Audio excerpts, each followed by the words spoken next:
Hey, everybody, and welcome into Casual Relief Adored Disc Golf Podcast. My name is Ben, joined only tonight by Michael. Matt is on timeout. He said a naughty word on the last episode, so we had to give him a little bit of a timeout so he could think about his behavior. But in reality, he had some prior obligations that he didn't invite us to. So, that's whatever. TFTI, Matt. I'm sure you'll, whenever you do get around to listening to this, because we're not going to tell you what we talked about. But Michael, how are you doing today?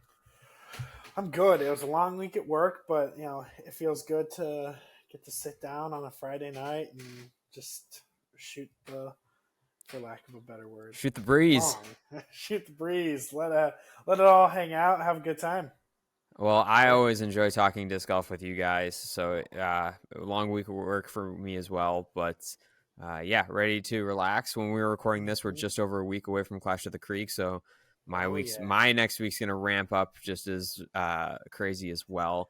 But it's been a good disc golf week here. A new one of the oldest courses in our area in Green Bay just got like the most needed, like the adrenaline shot from Pulp Fiction. That's what that course needed, like in the worst way possible. Like, for those of you listening that might be from the area, or if you're not from the area, I'll do my best to kind of describe this. So this is it's a muni park owned by the city of Green Bay. We live in Green Bay, Wisconsin. This course went in 1997 and hadn't been touched. This park is like a sledding and tubing hill in the winter. So they don't really do much as far as disc golf goes because they didn't do much with it because of that. Like, the baskets would come out in the winter and for the tubing, and it was like on the hill, a lot of up and down. The old layout had its moments. It was fun. You could definitely ace run some stuff. There wasn't like any defined tee boxes or anything. And it just really just needed some TLC, especially in the basket front, because of the constant pulling and putting in, and so everything around it was just eroding, especially because it's a hill. Like, it's so like, and I would was also falling say, out. I would say, in the area, probably the most trafficked course. 100% of it all. Like, there's not only the University of Wisconsin, Green Bay is right there, but then also you've got one of the bigger high schools in the area. Right there.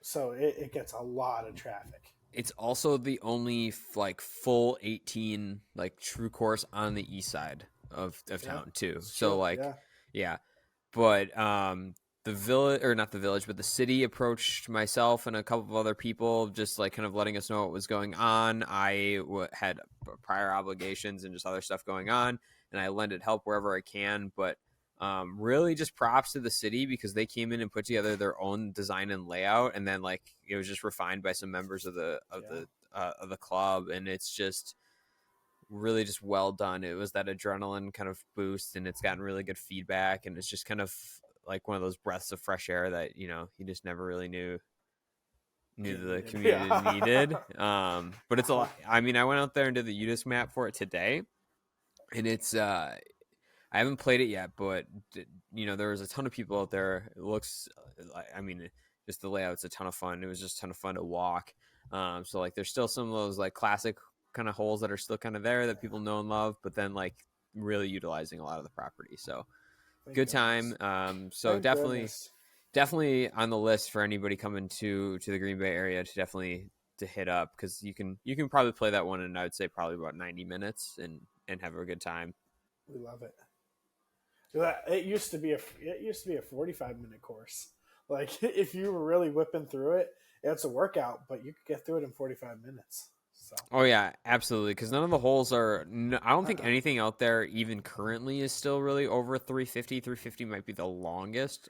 Hey, hole. But they got something to 350 before it wasn't even close to 350. No, I would say. I mean, that's like a gas. That's like a gas. Like 350 is probably like a gas, but it's just But there's also room for growth out there too. Like, you could put in a couple of extra pins and some sleeves out there. So, but I think it's it'll also be really fun for the guys and gals that play league out there, because as well, just solely because more score separation now. There's a lot more wooded holes. There's a lot of good stuff going on. But so yeah, that was good for the area. But what we'll be talking about tonight is before we do buy or sell, that's always our closing segment. But we're going to be talking tonight about second hand or resale, or whatever you want to call it, the disc market. So I'll just kind of open it up. I know Matt was looking to move a lot of his collection, and he was kind of figuring out his options. I had just actually been selling some discs myself, just so stuff that's not making the bag, and definitely not going to make the bag, just with as I'm adding more. So I guess my first question to you is that, are you moving anything lately, or are you just kind of collecting, or do you need to go No. through your stuff, or kind of what's going on with you? Yeah, for the longest time, I would say the first like 3-4 years of me just like testing out things, I definitely was just buying things left and right, getting my hands on frisbees as much as I could.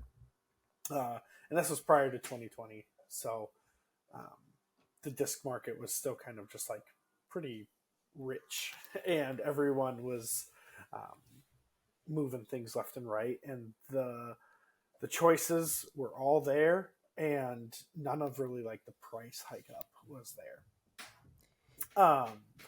Which is it's there now. Yeah, it's there now. You used to be able to get like a really premium distance driver for like Mm-hmm. 18, 17.99, something like So I that. got And now you're at there like was 21. one I got I got a Luster C Line DDX back before I knew like what I was really doing with frisbees. And I got that, which probably would go for $26 right now. I got that for like $16. It's Um, crazy.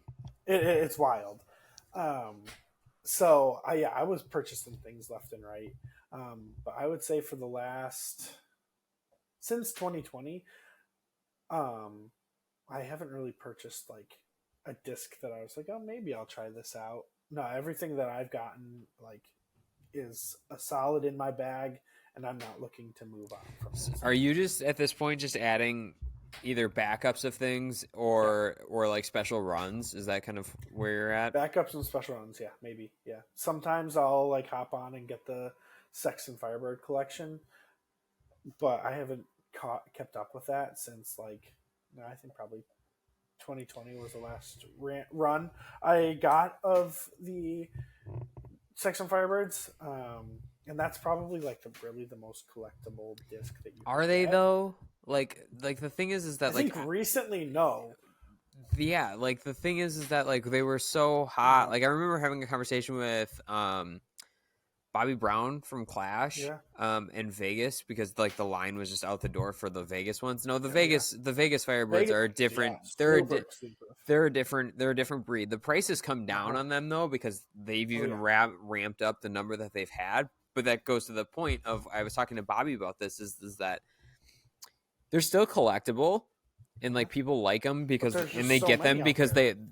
they get them to complete like their they get them to complete the collection, right? Like they Yeah. want like the 2015 through Mm-hmm. the current one, but like Yeah. so many more people are like, just they're bagging them and they're throwing them. Uh But it's huh. just like, I Yeah. think like you look around at even just our area and our retailers, like, you know, anybody, Yeah. everybody's carrying them if they can. So Yep. like, Mm-hmm. yeah, I get what you're saying there Um. about the Firebirds for sure, though. Yeah. So It's I still yeah just a great disc in general, but the yeah. collectability and the price is probably There's, neutralized a ton. yeah. The last like really expensive one that I got was a 17 Okay. Firebird, and those aren't nearly close to the 15s, but you can still like a good fresh 17 can fetch like 200, I think, Yeah. unless something is crazy drop. Forgive me. I mean, I know we talked about special discs and stuff previously, but forgive me. But is there something special about the 17 run that I'm just like kind of missing? It was gummier and glidier. The plastic was phenomenal, um, and it was a lot straighter than any of the other Firebirds. Yeah, because they dump so hard, and Yeah, that's obviously the appeal of a Firebird just in general is that it's pretty overstable. But and this might be a little hot take, but I think that a 17 Firebird was the last really good stamp on a Firebird. I would have to go back and take a look. Some might argue that Nate's hand drawn from April Fools is the best Yeah, that is the could best be. stamp. Yeah. Dude, I've seen. Uh, Speaking of that, I mean, we're just kind of riffing tonight. It's yeah. just like Oh yeah. those things are going for stupid numbers. Like Mm-hmm. and I get it, but it's just like, Oh yeah. but at the same time, like Innova dropped like a second run of them too because they realizes like, oh, there's something here again, just like They shouldn't the have. Halo Polecat. The Halo Polecat was like the meme Uh-huh. disc, and now everybody can get a Halo Polecat. I thought Yep. I'll be the first to admit, I thought I was special when those dropped, and I Oh snagged one yeah. right away. And then like I saw that they came out, and it's just like, and then like everybody's got one, and it's just like, oh, Well, that's like less fun. I think that that's let's just jump right into that secondary market like conversation. But I think that's what all of our manufacturers are doing right now is that they're like maybe we don't really like the secondary market, so we're gonna just keep on pumping out discs in order to drive down the value of the secondary market. What are you thinking? Yeah, I think that's a valid and a fair point. But it's so hard to control the secondary market that I don't think that they really even care. Like Yeah, that's the other thing that like that's like the counter argument to the point you just made is right. Like they don't care because one way or another somebody had to buy the disc, and they only sell either yeah, direct to consumer or they sell B2B, and yeah. like. And I think that they genuinely don't care because if they are being flipped on the secondary market, more times than not, these are people that bought them directly from them and then are now Yeah. selling them for these outrageous prices versus the wholesale market because the people in the wholesale market like they don't care because then the wholesale market is obviously Uh-uh. wholesale price, right? So they're making more money. But Yeah. yeah, I don't know. I think Firebirds are just going to be an interesting thing on the secondary market Yep. because I don't think that they've run its course yet. Like they're always going to be good because it's a good No. like it's a good disc in general, and Yeah. like the runs are always cool, and the stamps like you said, generally are pretty Yeah. good. Great. Yeah. But I just don't know what the demand's going to look like. I feel like I understand it is a tour series, right? But like I feel like Yeah. it's just going to become like the Onscoggins Leopard at some point, or like a Calvin Destroyer, maybe with a little bit more hype. But I feel like it's just not going to have like the resale value anymore, and it's just going to be like another I guess run. But time will only tell. And he can't make it like a signature series because that's already Ken Climo's stuff. yeah, that's right. Yeah. Kenny Ken has Climo the he Firebird. has the 12-time Firebirds. He has the 12-time just about everything, but He's clearly doing something right because he yeah, Firebirds bought his house and his electric truck. that's true. Yeah. Oh, gosh. What's Yeah, what? Go ahead. go for it. Yeah. No, I was just I gonna don't say have, what are. I don't have anything to add anymore. I was just gonna say like what are some other like maybe tour series or like really collectible discs that you've seen that are like out there that like people are paying buco bucks for. I think the ones that I've seen recently lately are Doombirds, like original run Doombird, like Doomburbs are Yeah, that would make climbing because sense. obviously those are never coming back or like there's zero chance of that. It's like all the Simon stuff, but like that's obviously time Well, sensitive for the reason for and those. that's gonna be the way that everything kind of goes for like now. Like you've got your 5 to 10 people that are really making splashes in the market. Like on a personal level, we've talked about this before. But Well, let's do it. Let's just recap it quick. Let's see your who. top So 10 who's? disc sellers are going to be those people that Let's just do it. Paul Let's just. Macbeth, Yep. Ricky, Calvin, Nate Sexton. He may not be in the top 10 of Like on the course. like players, Yeah. but when his name gets put on a disc, people are going to buy it. Eagle. Eagle, Simon. We're at 7 right now. Germ. People do like the Thunderbird. People do like buy Germ, Germ Thunderbirds. And I would say then Kristen and Paige. Yeah, I would say that they're probably Page might no, Page hasn't fallen off on disc sales. People are still purchasing people don't purchase Page discs because they're tour series. People are purchasing Page's discs because because she of the disc. designed them. Yeah, Because she yeah, designed them. People are buying the Passion and the Fierce. Like the Fierce is a really good, nice putter. yeah, I yeah, absolutely. before I was on the Lone Star team, I was putting with Fierces, and I am anybody that sees me out in person, like if they don't see me just on this, will see that I'm a very small individual. So like, Oh and yeah, I don't have big hands by any means. So I like a really shallow putter. So like that's for why I sure. go to the Fierce and now the penny putter. But so yeah, but back to the point, right? Like I think like people are buying So those Page like discs, but not 10. Page stamp discs. Yeah, Is there yeah. anybody else So I that would we're say like missing? what 10? Yeah, 10 to 11 As, people. Oh, here's what I'll say. As soon as Ganon leaves Prodigy, add his name Yeah, to the yeah. list. But then that's I think what it is. It's the switch. Like discs are at their highest value after someone has switched teams because of course you won't be able to get them anymore. Or you win a major. Yeah, but then is that the commemorative disc or is that like all your old stuff then gets resurfaced? I think it just depends on the manufacturer, right? Because like if Calvin, I mean, we don't, yeah, we say this all the time, but it always just creeps in. Like not to be too current events, but like if Calvin ends up, we'll know by the time this comes out, right? Yeah, But if Calvin wins Champions Cup, then he guarantees himself a signature disc for life. So yeah, like for sure. that's like it just depends Yeah, on just depends on the because manufacturer. yeah, that's the way that Innova works. Is that as soon as you win something big, you get your name on that for Unless you're Val Jenkins, and that is just like the saddest story of all time. yeah, for real. Um, Um, so I would say yeah, those 10 to 11 people,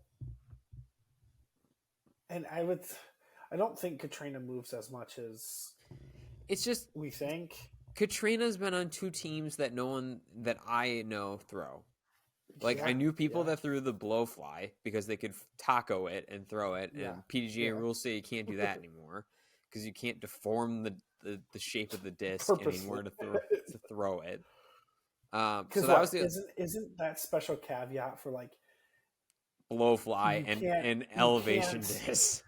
right you can't intentionally leave the mark, but if it's deformed from play and you can tell that it's deformed because of play, then it's still fine, right?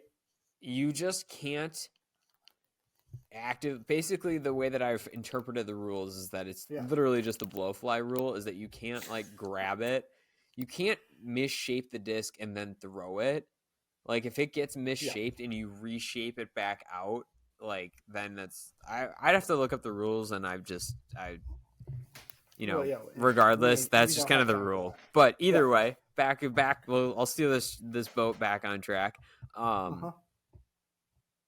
That was the only disc um from DGA that I knew that people threw. Like I knew that like yeah, some people putted with steadies, but like not a ton. And but at like that then point, before like that, she was on people are Prodigy. doing it So because of discraft plastic, not because of the actual DGA putter, yeah, right? Like, I would say that's fair. Um,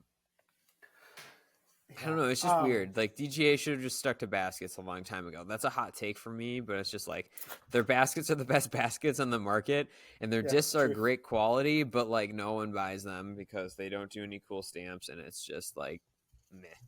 yeah. Um, so yeah, I think that when it comes down to it, those players have their discs and they're going to be at their highest value after they switch. That's my personal opinion. Is that Oh when they yeah, make a switch, that's when their discs. bless you. Whew, okay, okay, we're back. No, I We're got you. better I together. think so. Yeah, Um, I think you're right, and I think that because of the Lazado and because of everything else, because like the Lazado has great secondary market yeah, value. I think I think MVP has made their buyout to Discmania like 3 Yeah, times over at already this point. done. Like they're just laughing. Um, so back to collector, like the actual specific discs. Um, Second run FDs are gonna always be that collectible disc. The Innova The specifically well, I mean, anything. I guess the second run FDs, I don't think they even have any made in the past like 3 or 4 years. No. Even that, like even before they like officially made the switch. Um, so second run FDs, and I think first run PDs. You could say a bunch for Discmania, like whatever.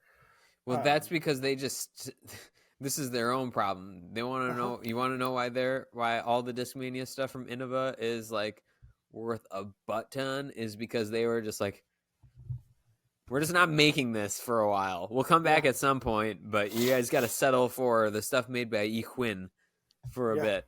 Right. Not that that's a bad product by any means, but No. it's not what people were wanting. They were just like, "Can I get an MD3, please?"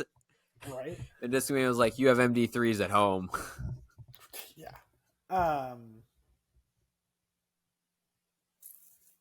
Anything, not saying that anything that's OOP, because of course things that are OOP for a reason.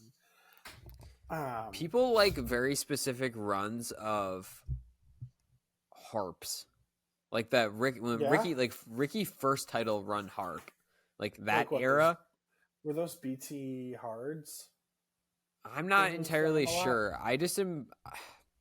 See, the algorithm on the social media has got me in a chokehold because you become a part of like 2 or 3 like collector groups or like Yeah. buy or sell groups for manufacturers you like or you were trying to sell something, Mm-hmm. and then the algorithm pops up and you find things.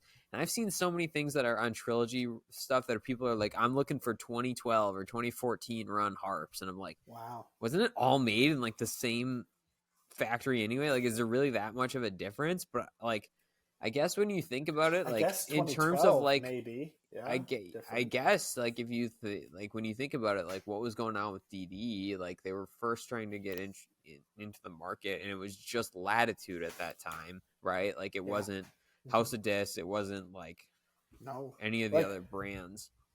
West Side wasn't bought out, of course. Like they were all like still separate but working together. It's more of like a co-op than it was Yeah. like Yeah. Uh-huh. Yeah, which is wild to think about. That's how far that's come. were those the glory days? Are we just living in a fantasy world now? Like, no, they may be our glory days, but I don't think. yeah, I don't know. There is something to be said though about like 2019 where it was like Paul had just switched to Discraft. The market hadn't like truly blew up yet, so you were like, something would drop and you'd be like, "Yeah, I can get that." It's 45 minutes Yeah, later after the drop. I was doing whatever. Can't do and that like anymore. when it You gotta came be on down that to it, like like white on rice. I truly started paying attention to like disc golf in like 2015. So that's Yeah. when I like first started to like really consume like frisbees and like buying as much as I could. Um, so that's kind of where I like started, and I guess that's my heyday for like, oh yeah, look at the discs from this time, um, which is crazy to think that that's 8 years ago, almost more. Yeah, I don't know. Like, Wild. do you think that there really is any? I mean, obviously, there's always something to be said about specific runs, right? Like, we know Yeah, that. Like, that's yeah. just science at this point. But do you really like? Do you think that there really is that could be that much of a variant between over those 8 years that like makes things super special? Because like I don't. No, Like I think I like don't. Mm-mm. like I feel like there's not a drastic difference. Like I know like we No, talk about now about like Lone Star blowing up the market with like their plastic. They are just innovating like a specific type of plastic that they're bringing in. But like only time will tell like with them like how their runs change, but if they do at all. I don't foresee that, but like I just like looking at like the big guys, like I don't notice the difference between a Color Glow no, Firebird from 2019 and 2023. Like I just don't. no, no. Um, So it's all us. It is all the disc golfers it that are just is. Yeah. assigning fake Yeah. value and fake points to whatever things are. Yeah. No, I And say then that with take that with a grain of salt, because yes, we have talked about this, that like maybe like there's variances in the mold, right? Like some came out a little bit flatter, or like some are a little yeah. bit more Yeah. dumpy. But like when we're talking about just plastic, Yeah. and Nothing has changed. we are assigning the value. Yeah. Maybe they've like added some things, like, but then they're gonna market that. Like, it's not like, so like when G Star plastic came out, that was wild. Like um when Dynamic came out with their Lucid X and their Fusion X, that was a relatively big difference. So maybe that shift, but other than that, they're just adding like stabilizers to the plastic that when it hardens, the disc stays hard. Like, but other than that, no, the plastic has stayed the same, completely the same. Yeah, the market Look is. at us. Look at us being consumers. Yeah, it's weird. It's just weird that like I said before, I'm moving some stuff, and I'm just Mm-hmm. like I'm trying to So, make. what are you moving? Okay, so the stuff that I've just recently sold was I sold a pair of discs. It was just it was a Page Pierce 5-time ESP stalker, not a special Okay. stamp, but it was literally just like Yeah. her signature on it, and then just a stock run swirl, like both just stock run swirlies, but the stock run swirly Undertaker. So good. Yeah, great disc. I just obviously Mm-hmm. people know by now, like I just don't have a need for them at this time, No. and it's just like for me, I think Alpha is from Lone Star is very comparable to ESP. Okay. Yeah. Personally, not for everybody, but No. personally. But also, like those two discs are not like this is. I'll get to this maybe in a buy or sell someday. Um, I don't think there's really a new disc that can be created yet.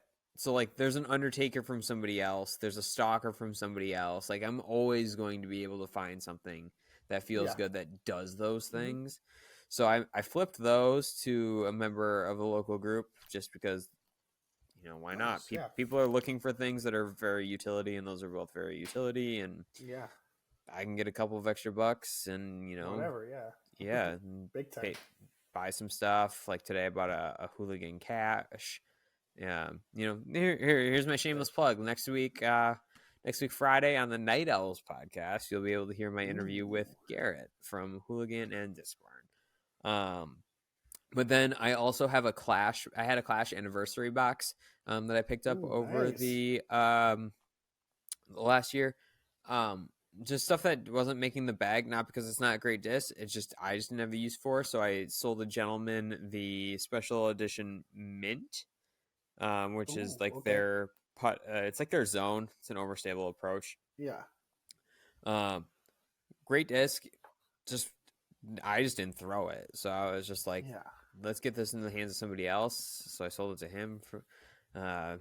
Actually, like legit made some money on that because people are willing to pay for Nice. that Clash stuff. Sold Yeah. it so I sold this to him for 25 plus shipping. And then Ooh. today I sold a glow popcorn from the anniversary box for $30 to a young gun in Florida. I'm not like in the business of outing anybody, but this guy, he's a kid. Like based on like because I sold it over a Facebook group, he's Yeah. like at least 15. And I looked up his name because I just like kind of clicked on his profile Yeah. picture just to see like make sure like I was talking to the right person in the group. And he's like, and I clicked it and I saw his profile photo. He's like 15, and then I was like curious. I was like, this kid's got good form on his profile photo. Yeah, he's 15 and 991 rated. And playing open. And I'm like, Good night. okay.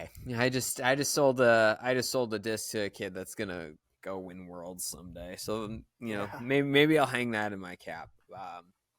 But then I've got a couple of other things from the anniversary box that I just don't, that are like listed, that I just don't, just didn't throw.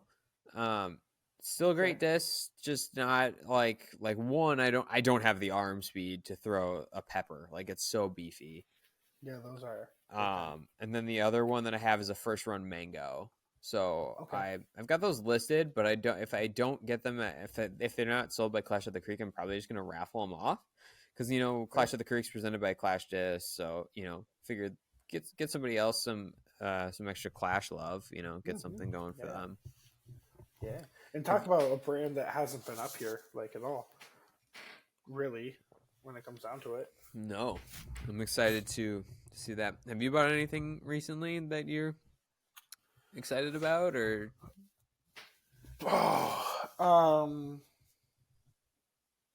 No, like I said, the most recent addition to my bag has been a wasp tooled Buzz SS, which when I played D-Glow 2 years ago now.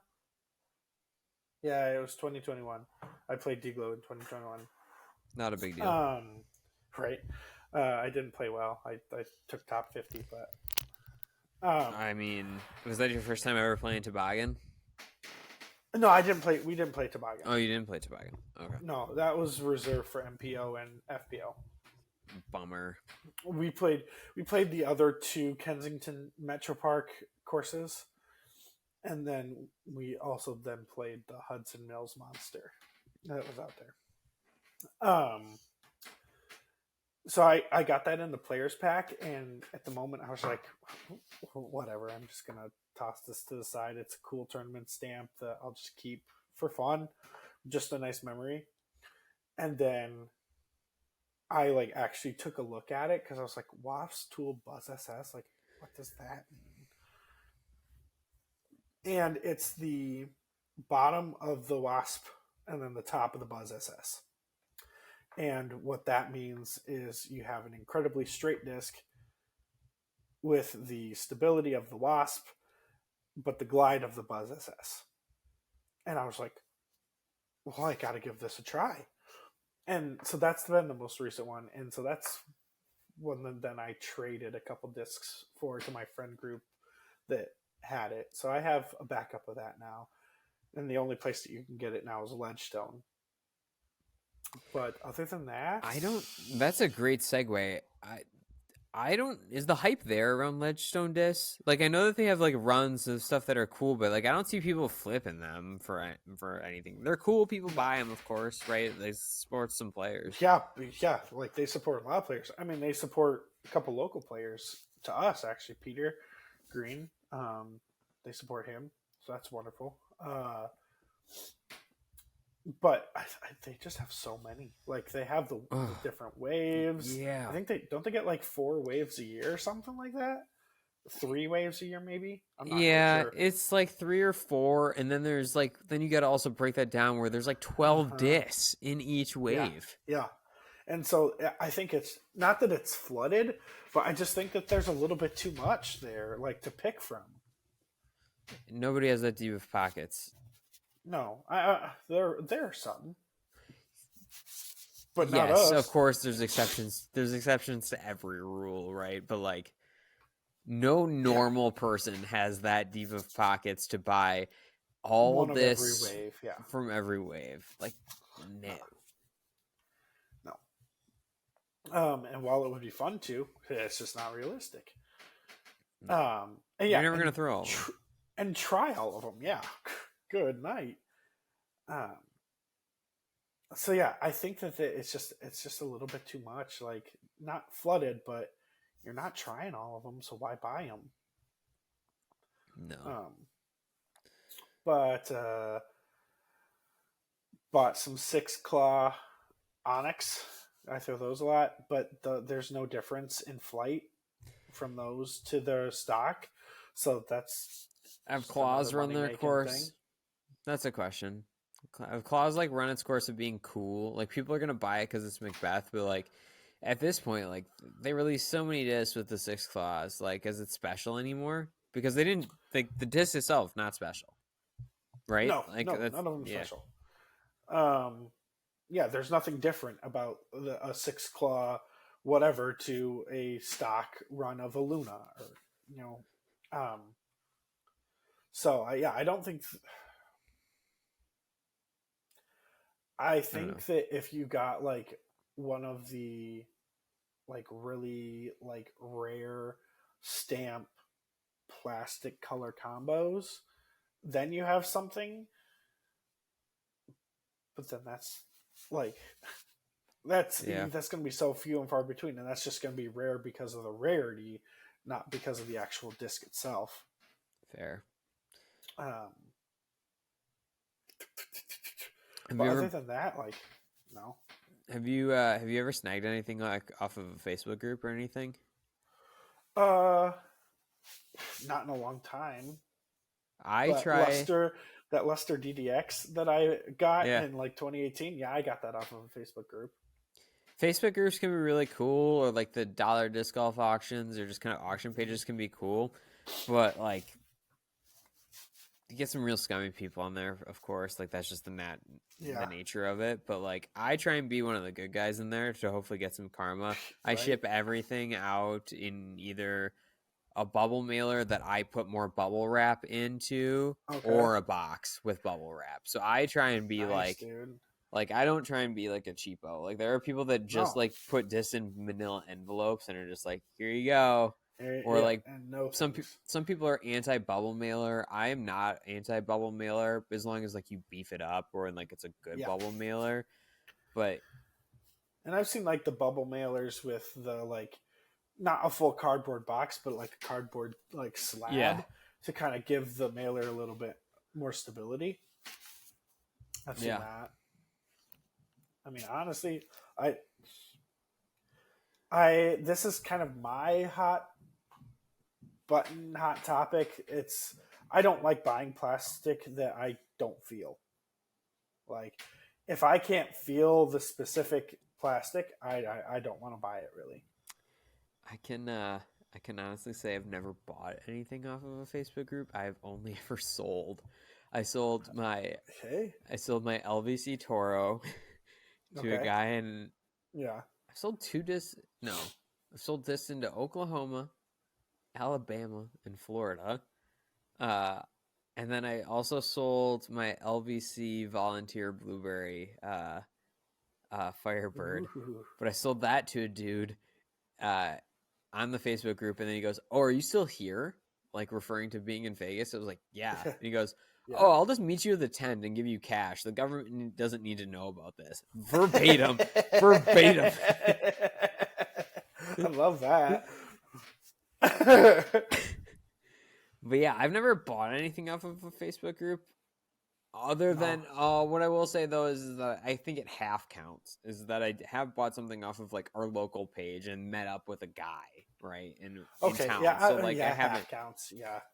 But you but know that person already, right?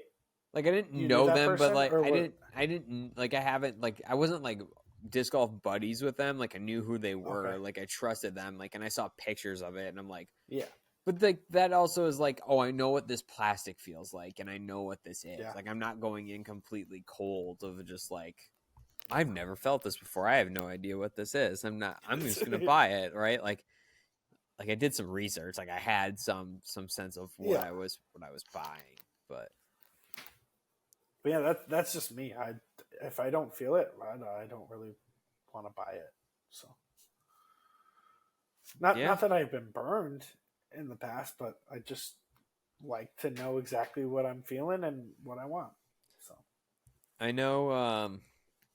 I've been starting to go through the collection a little bit. Not that really like that. The thing is that all of my stuff is like either too like most of the stuff is like I use. Like I try and use it and I try and yeah, figure it yeah, out. Like so I give it like a good run before I decide like this isn't it's for gone. me. Like I need to give it like I'm like trying to give something a fair shake. So like I don't really have Yeah. much that's like worth selling. Is there anything like are you starting to go through your collection to see if you've got anything that you'll kind of move on for, or are you just like the collection it is what it is? My collection is what it is, and I'm only gonna really purchase things that I have an interest in throwing. interest in backup, interest in just like, oh, maybe I'll try this one someday. How many discs are in your collection? Would you guesstimate? The last time I counted before I sold those handful, it's like 170. Okay, yeah, I'm coming up with like 140. And Matt, even though he's not here, Matt is well over the 400 mark. Yeah, like he has two. He told us in our group chat that we have, he has over 200 that he is fully not wanting to throw, just wanting to get rid of. 200. Yeah, it's just that blows my mind. This is I don't want to throw Matt under the bus, but it's just gonna happen. Matt has lived a very comfortable life in the sense of just that he's been like, yeah, I'm gonna buy that. Like he's just is like, yeah, I'll get that. And then like I'm like the complete opposite, where it's just like, I already have two discs that already do this. And the stamp's not different. Do I need to do this? He is the type of player that is just like, he hears what a disc might do and is supposed to do, depending on like whoever's describing it. And he's just like, oh, I want that. And that's the world that he lives in for his disc golf game, is like, he hears someone describe something and he's like, I want it. And there's no second guessing. That's just kind of the point I was getting at. Was he like, just goes not from like a financial sense. Like obviously if that's his decision, that's his decision. When I look at this now, or even in the past, I was like, well, I have a 7502. Like maybe I should give the one I have a second shot before I like buy this one. Fair. Matt's just like, oh, gotta grab it. Here we go. Yeah, he's not gonna like this part of the conversation. So Matt, maybe just earmuffs, I guess. But he knows full well. He's talked about it. He knows full well. You know who? Just speaking of collections, 400 is a crazy number. Like, but not like insane compared to like some people. Terry Miller, the disc golf guy. That man has maybe the biggest disc golf collection in the state of Wisconsin. I think him or Mike Harrington. Yeah, Mike Harrington. Shout out to you, Mike. You're probably listening to this. Thank you for being a very loyal listener to our show. I exchanged messages with him earlier this week, and he gave us props. And he says that you actually have this, so you gotta message him and figure out what's going on with that from a previous event. I'm gonna message him, or Mike, if you're listening, message me. I want to know how many discs you have. Mike has got two collections going. He's got his disc collection and then his course collection. And I have to look at it I'd have to look at his Facebook post from a while ago when he went on vacation. But he's been to like well over 1,000 courses and played them. And so with that, but back on track. Terry has 2 storage units of just discs and discs at his house.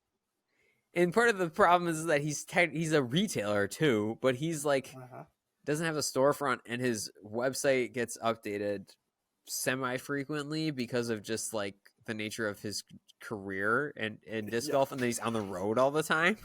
So like I've seen YouTube videos and stories and stuff of him where he's just been like, oh, I found this box from Discmania that was a drop from 2013 or like some year. It was like, don't open until this day. And then he's like, well, I'm opening it now. And it's like 2 years later.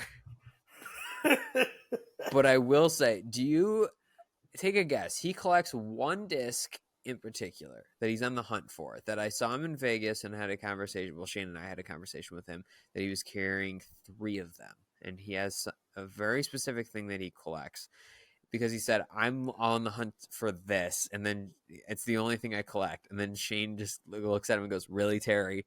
Okay. And he goes, okay, it's the only thing I really search after.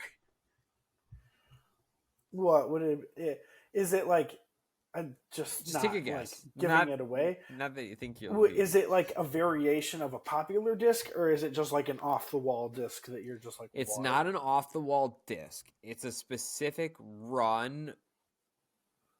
It's a specific run and slash type of a mold. Okay, so I would say like a San Marino rock. Close. He collects Ontario rocks. Ontario rocks. Ooh. Yeah, he Okay. collects Ontario rocks. So that's like what he pays out the big bucks for.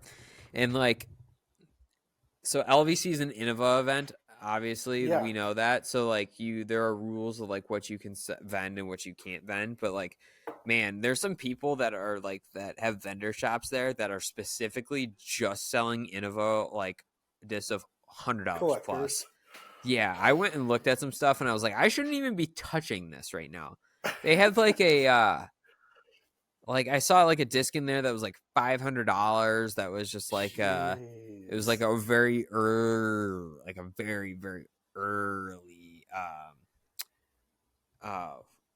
AVR. Like one of like not I don't want to say a first run, but it was like a Ontario like early run AVR. And I was like, why? Like obviously it's double bagged and like all this stuff, but it's just like you pop that thing open, it probably smells like crayons. Yeah. Disintegrate in your hands when you touch it. Oh God. I couldn't imagine shelling out that much cash for a disc. Yeah, because you're not going to throw it. What would you, like a disc that you're going to throw? And we talked about it last week, like, you know, for what we would pay for a round. But what is the amount that you're going to pay for a disc that you're regularly going to throw? 30.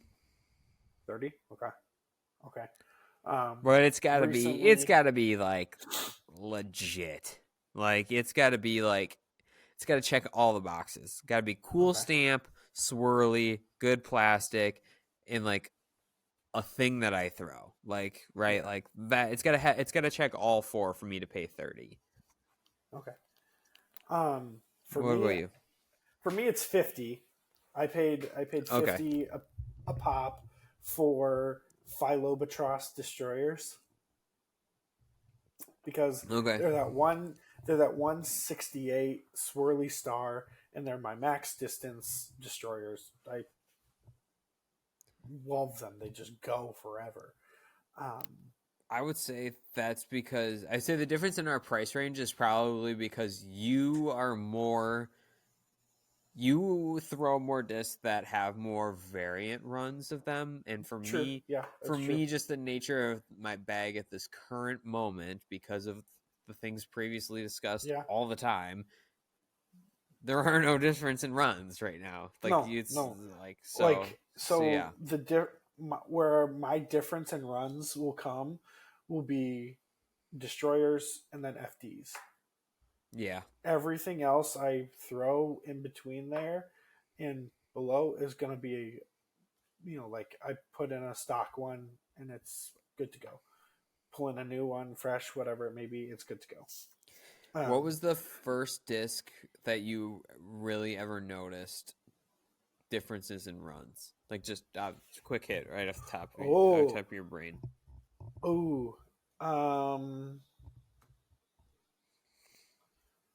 Like I bought two.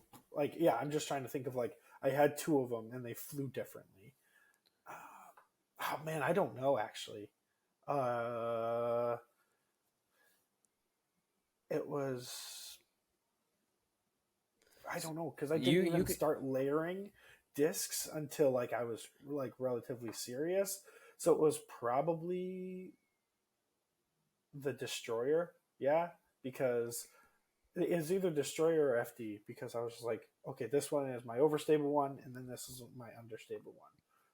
So what I'll say is that for me, when you look at my collection, like there's really not a whole lot of like overlap. Like I don't have a ton of the same mold. So like for me, like it really became apparent was when I was, and I know this is like kind of like it's twofold. Like there's two parts to this as far as like the first ones that I really noticed were like the Cloud Breaker, not the current Cloud Breaker, like the Cloud Breaker that like you can just get up and down.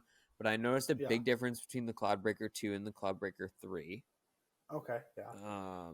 But then like that's obviously different because that's a year to year and they kind of retool it a little bit. Yeah. But the Yeah. biggest one for me was is that when I noticed was Sea Line MD3s.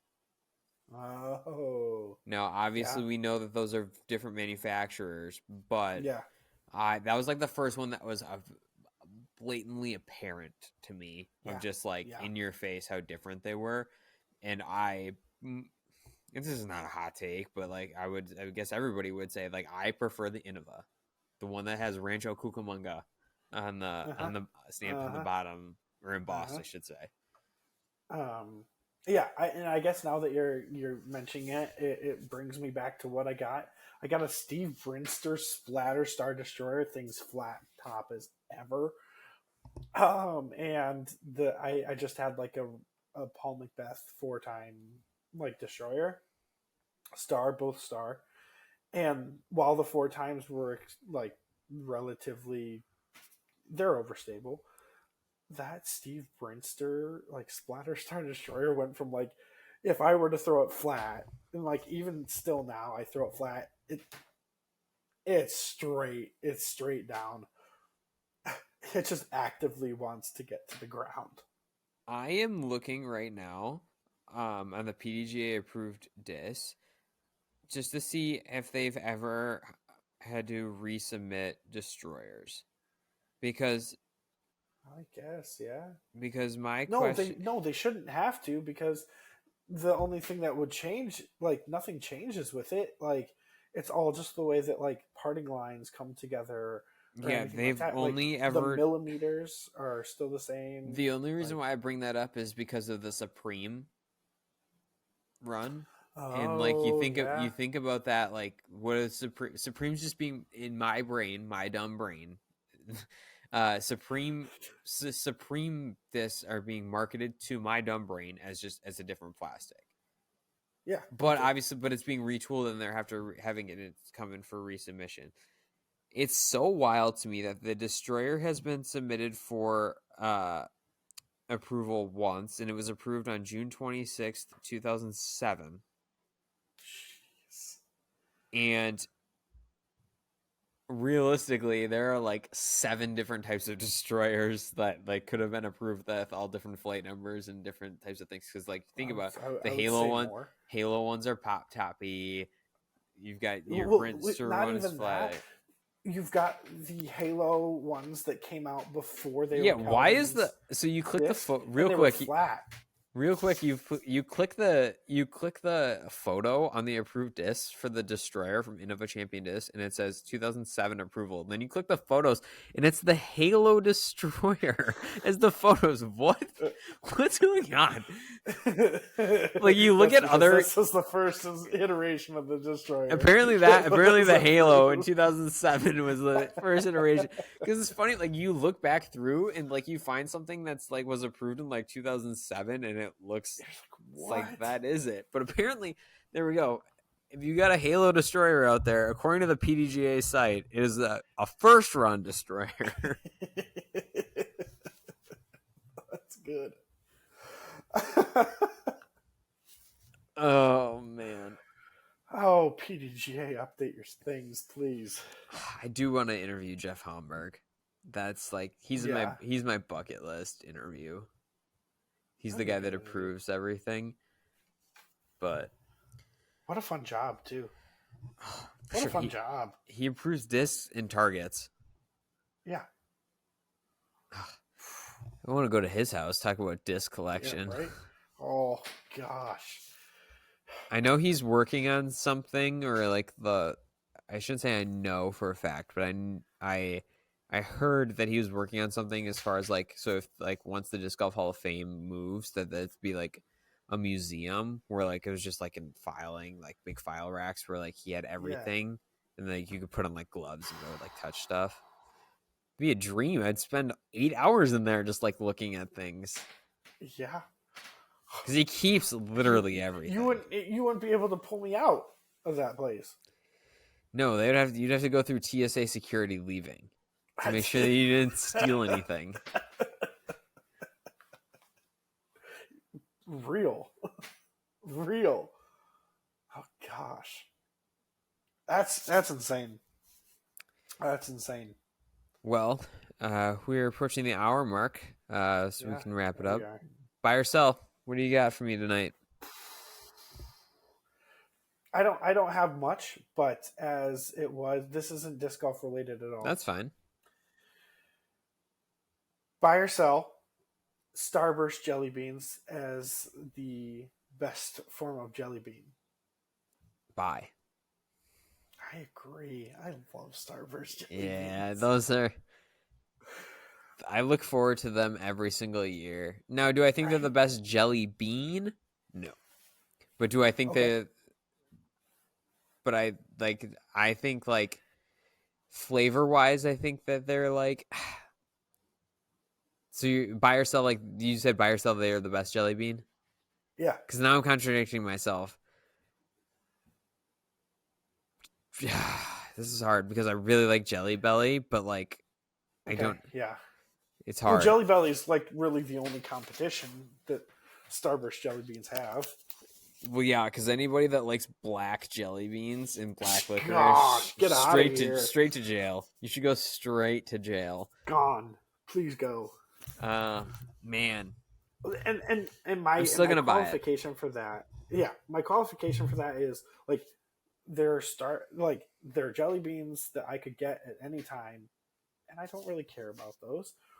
But I look forward to Starburst jelly beans, and that's why I say that they're the best. So people might flame us for it because Yeah. the people that don't like Starburst jelly beans are adamant about that fact. So What's your what rank the Starburst flavors in order from best to worst? oh, green 1, yellow 2. No, we're I know just these talking. aren't We're just flavors. talking. We're just talking like the OG, the original Starburst package. Because green is not an OG. The actual Starburst package. I Yes. thought we were still on jelly beans. Okay, and the OG Starburst package. Red, yellow, orange, pink. What? Hold up. Hold up. Hold up. Yeah, You dude. put pink last? I put pink last. No. I put pink last, dude. No way. No way. Yeah. The correct order is pink, red, orange, yellow. No. This is personal opinion at this point. Well, I'm sorry your opinion's wrong. No, Like it's it's not just like wrong. I'm Uh-uh. I'm about to text the night Do owls, it. guys. Do it. I'm gonna do it right now. Have they ranked them yet? I don't know. Um no. Yeah, dude. Yeah, you may not like it, but it is what it is.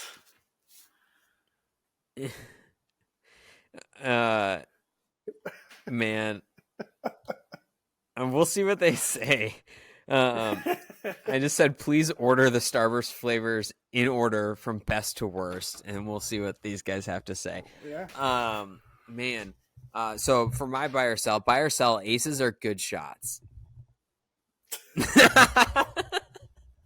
We all know that they're good shots. I just had to. Okay, I will actually amend my statement from before because I do think that like if you are intentionally running an ace. Oh, we're going back at this again. I was just joking. I know, but if you are intentionally running an ace and that's what you're intending, great. Yes, it's a great shot. But if you are like just throwing the disc to throw the disc and it randomly goes in, yeah, it's great. But it's not what you intended. Okay. Here we go. Courtesy of JP, who went above and beyond and gave them their actual flavors. Wow. Way to go, JP. JP said cherry, strawberry, orange, lemon. So red, pink, orange, He yellow. was the same as you. He was the same as you. Yeah. No, I had him flip. I had pink as the best. Shane Solomon Oh, has our fearless leader. Shane has pink, red, yellow, orange. so that was. Oh, he sandwiched yellow in the middle there. Okay. Um, yeah. So that's what they. No one can agree on anything other than JP and I are agreeing that yellow is trash. Yellow's not What trash. was your order again? My order is red, yellow, orange, pink. Red, yellow, orange, pink. This is a good time. Um, this is a good time just to tell everybody to rate us, subscribe us, vote for your own favorite Starburst in the bottom. Yeah. Yeah, no. So I was just joking about the aces being bad shots. All right. My buy or sell is that if you have a cart, you I lost my train of thought. You have a cart. Oh, Cart if you life. have a cart, you don't need to put every single possible accessory on there. Oh, that's a big buy. Okay, so the reason why I bring this up is when I was out at the course, um, I saw a guy that had, when I was doing the UDIS, this guy was, he was using an R3 at Baird's. Good luck to you just in the hills sense of it. But Yeah, right. he had two umbrellas, the beatbox thing from Bushnell, bumping Okay. tunes. He had two water bottle holders, the putter pouch, and I'm just like, so I guess I'm amending my buy or sell. Is our can our carts be overkill? Buy or sell? Oh yeah, yeah. Carts can be overkill. Yeah, I'll buy that. Carts can be overkill. Like there'll be days where I'm just like, oh yeah, I'm just gonna pare down my bag, go to my small backpack, and rock that. Um, the only time I really bring out the cart is if the course calls for it, and like I'm actually doing like tournament prep stuff. So Yeah, I just don't. I don't know. Bags are a conversation for a different day and a different podcast where truly, we can talk about them. But it's just like I don't think you need literally everything. And like no. the algorithm has given me like said, "Are you interested in this Zuka cart mod Facebook group?" And I'm like, "That's a thing." And then like I looked through it, Yeah, and there are some people that have just made their Zuka carts tanks, and I'm like, "This is overkill." Like you have a bag, you're just supposed to either put it in there or like, I can't remember how long ago it was, but it was like it wasn't a actual um, cart. It was someone's homemade cart where they actually strapped up a propane tank with a heater for winter golf, so that as they were pushing it, the heater was blowing hot air at them. And I was like, "What are you people doing?" "Oh my Some god." people have some. Some people have some elaborate cart setups, and Yes. it's impressive and scary. Yeah, but then you can only fit 7 discs in them there because you have a cooler and a grill and Got you ready for the cookout at the end. You know oh my that. god. Yeah. Real quick, we'll end with this and then this is this group chat between the Night Owls fellas is getting interesting because Shane said, I think it's weird that JP uses the flavors other than colors. And JP just goes, he asked for flavors, and so I mean I did, but that's another question.